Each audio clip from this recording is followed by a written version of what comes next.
Hey guys, what's up? Basketball here. We are now on this April 28, 2022 NBA Game Day. There are three games on this date. So let's start off with the first one. This is Philadelphia 76ers visiting Toronto Raptors. This is game 6 of the series. Philadelphia 76ers, they are still up 3 games to 2. The game will be at 7 o'clock p.m. Eastern Time, so that's going to be 7 o'clock a.m. here in Manila. I am just inviting everyone who have not subscribed yet to our YouTube account or YouTube channel, Pasay Baller. Please click on the subscribe button below. At the same time, hit on the bell logo. That way, automatically, you guys will be receiving notifications whenever new videos are uploaded. All right, again, Philadelphia 76ers would be visiting Toronto Raptors.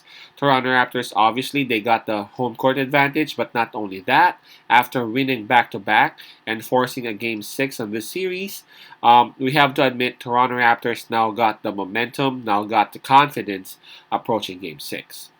Now, let's take a look at the injury list for both teams. Looking at Toronto Raptors, I'm looking at Fred VanVleet's situation at the moment. He is still considered doubtful for this game. I'm talking about Game 6.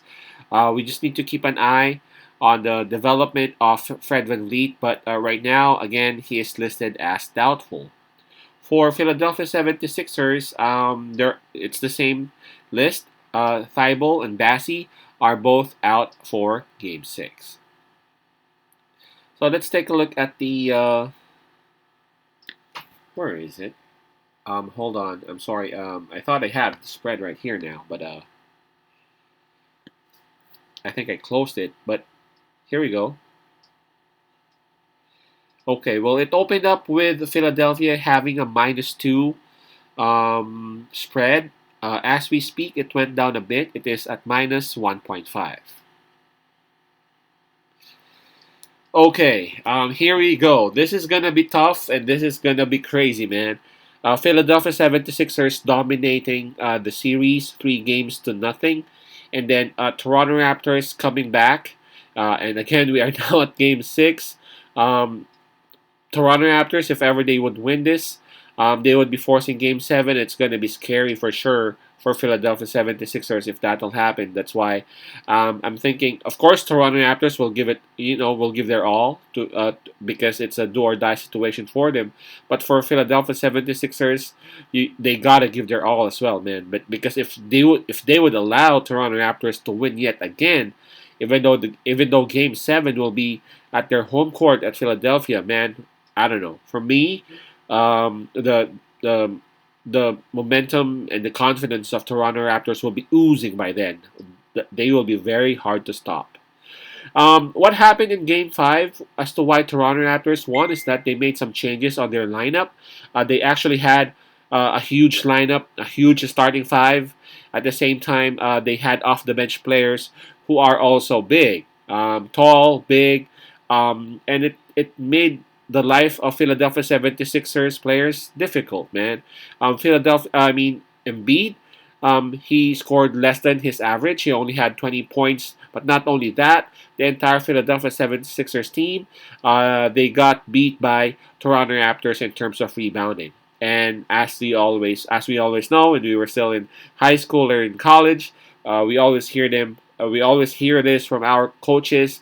Whoever wins the rebounding wins the game. Well, normally that happens, and on that game, that's indeed what happened. On this particular game, Game 6, I'm not going to be surprised if Toronto Raptors will actually try that again. Again, aside from them putting good defense in the paint, they are actually being good in terms of rebounding. But for Philadelphia 76ers, I think they can actually beat that kind of lineup, but by not forcing the scoring to be done by Joel Embiid. I know Embiid is a very good scorer, great scorer at that. But man, of course, who wouldn't have a hard time scoring if he is actually being double team or being triple teamed by 2 or 3 bigs? That's gonna be too hard, man. As not only that, it's gonna be tiring for Embiid. So my suggestion or my opinion is that they can actually beat that lineup by one thing: James Harden. James Harden, he's got the speed, he's got the shooting, he's got the creativity, he's got the passing skills for his teammates that can actually confuse and really beat that big lineup that Toronto Raptors used in Game 5. So again, they don't have to force it to Joel Embiid. James Harden would need to take over if Toronto Raptors would actually use that kind of lineup still. Again, I'm not sure if Toronto Raptors will stick to that because maybe they are anticipating that Philadelphia 76ers would prepare against something against that, but who knows? But again, my pick on this one would still be Philadelphia 76ers. The urgency is there. They have to be so urgent in beating Toronto. For me, if Philadelphia 76ers would still lose, man, I'm gonna put my money on Toronto Raptors in Game 7.